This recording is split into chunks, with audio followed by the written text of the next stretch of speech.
Hello everyone and welcome to Journey with the Kellers. My name is Amanda Keller and today we are back in the Keller kitchen.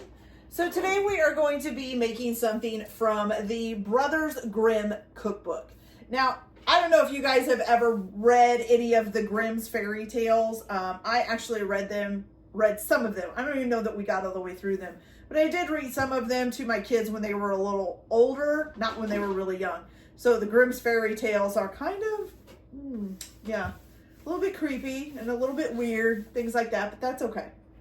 Okay, so today we are going to be making Sensible Elsie's Good Oatmeal with Raspberries. And so this is, let's see, so Sensible Elsie, or in a later edition is called Clever Alice, is a Brothers Grimm tale that bears her name. So this is basically supposed to be kind of like a recipe for that. So if you've ever read Sensible Elsie or Clever Alice, then this is a recipe that's supposed to go with that, okay? All right, so this is actually fairly easy. Basically, it's a little bit harder. It takes a little bit long because of the cooking times, but that's really it. And just to let you know, the recipe itself is for 2 servings. I'm going to be doubling that, so I'll be putting more into my pot than what I actually say. I'll be saying what the actual recipe says, okay? All right, so the first thing that you are going to do is you are going to take 2.5 cups of milk and put that into a pan. If you're only doing for the 2 servings, you just need a small saucepan. You don't need a large Dutch oven like this, okay? So, there we go. All right, so 2.5 cups of milk. What you're gonna do is you are going to bring that to a boil. Is it a boil? Yeah. So you're gonna bring that to a boil. Once you get it to a boil, the milk to a boil, you are gonna add in 1/2 of a cup plus 1.5 tablespoons of quinoa. Okay, just so you guys can see that. Quinoa. Okay, and then you're going to bring it back to a boil. Reduce your heat and then cover your pan and let it simmer for about 15 minutes, okay? It should be about 3/4 of the milk should have been absorbed by then. So you still want milk in the pan. So go ahead and bring your milk to a boil. Add your 1/2 plus 1.5 cup plus 1.5 tablespoons of quinoa to it. Stir it in, of course.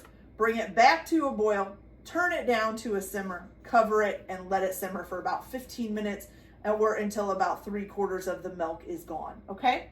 All right, you guys, so I will be back as soon as that is done, and then I'll show you what you're gonna do next. So I'll be back in just a minute. Okay, you guys, so we I just shut my timer off there. So this has been cooking for about 15 minutes, and I would say a pretty good amount of the milk is gone, so that's good.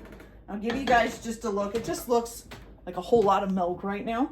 So it just looks like that. You can kind of see the quinoa in there a little bit right there. Okay. All right. So now that you've let that cook for 15 minutes, now all you're going to do is you are going to add in 2 tablespoons of superfine sugar. Now I don't have superfine sugar, so I'm just going to use regular sugar. And of course I am putting in more because I'm making a double batch, just so you know.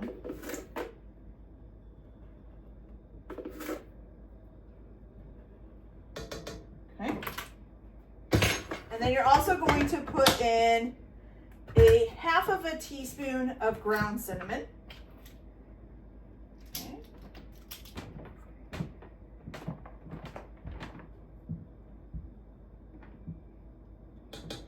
There we go. You're going to stir that all together again. Then you're going to recover this with a lid and you're going to cook it for about 8 to 10 more minutes or until almost all of the milk has been absorbed and the quinoa is tender, okay?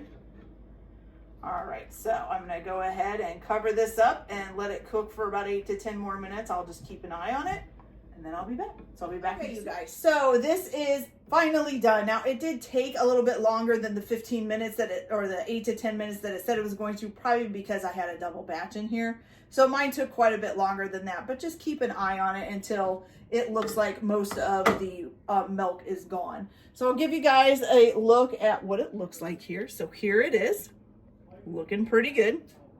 Okay, so now when you go to serve this, you're basically going to put it in a bowl.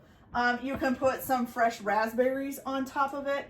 And then you can also take some like mixed seeds. You're gonna need like 2 tablespoons of mixed seeds to sprinkle on top between the 2 different servings.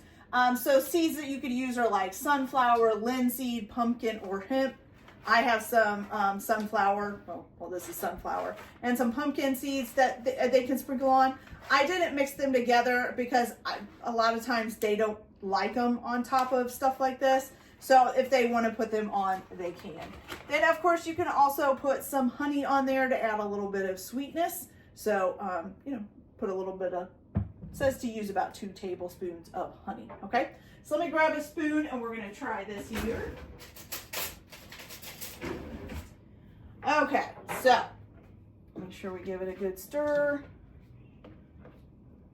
All right, so let's give it a good try and see what it tastes like. It's very hot, I think.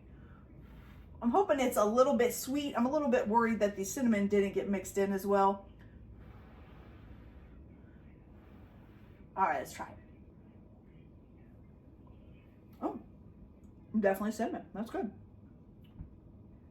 Okay. That's actually not bad at all, you guys. I was a little bit afraid it was going to be a little bit too plain, but it's not. It's actually got a little bit of a sweetness to it. Now, I will warn, though, if you're somebody who has a little bit of problems with textures, this is kind of beady, if you know what I mean. It kind of feels like little balls, like tapioca balls or something while you're eating it. It doesn't taste like tapioca, but it does kind of have that same feeling of like little balls in your mouth as you're eating it. So just as a little warning, if you don't like anything with kind of that kind of a texture, okay? But other than that, it's pretty good, and I really like it.